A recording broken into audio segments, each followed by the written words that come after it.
أن بعض الناس عندما يأتي للصلاة يقف في الصلاة تجده يمسك ثوبه من اليمين ومن اليسار، يمسك دشداشته من اليمين ومن اليسار. لماذا؟ لأنه مسبل ولا يريد أن يصلي وهو مسبل.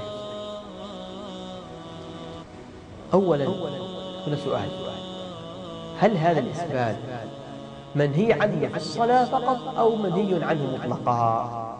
هذه المسألة الأولى.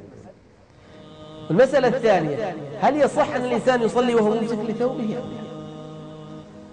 المسألة الأولى: النهي عن الإسبال ورد في أحاديث كثيرة جدا جدا، حتى نصت غير واحد من أهل العلم على أنها أحاديث متواترة عن رسول الله صلى الله عليه وسلم، وهي صحيحة ثابتة عند الإمام الربيع وعند البخاري وعند مسلم وعند أصحاب السنن، حتى لا يكاد مؤلف في كتاب الحديث إلا ويذكر أحاديث الإسبال.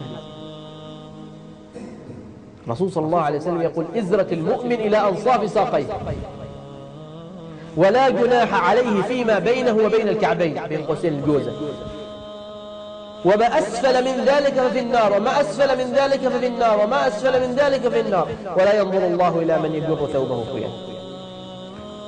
لما ذكر الرسول صلى الله عليه وسلم هذا الحديث قالت له أم سلمة: والمرأة يا رسول الله، عرفنا الرجل، والمرأة يا رسول الله؟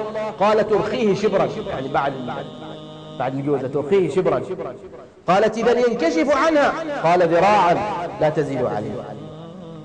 كتب القتل والقتال علينا وعلى الغاليات جر الذيول. جر الذيول لمن؟ للنساء.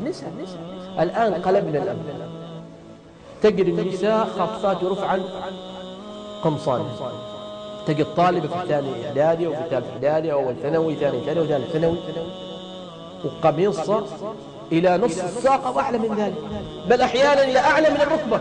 يا الله، هذا أمر رأيناه. هذا يجوز هذا يا عباد الله؟ أين الآباء؟ أين الأمهات؟ أين الإخوة؟ أين الأزواج؟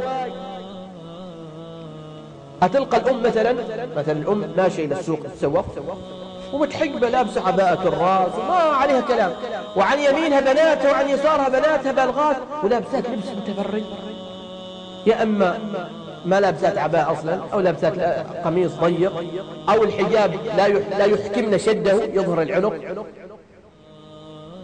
أو أصلا الجلباب هذا ونسميها العباءة نحن كلها زخرفة، كلها كريستال وفصوص ولمعان، ما تؤدي الحكمة منها أبدا.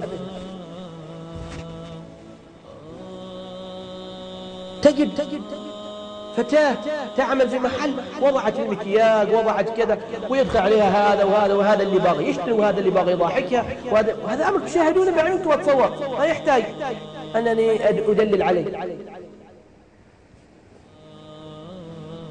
هذه مسؤولية من؟ هذه مسؤولية من؟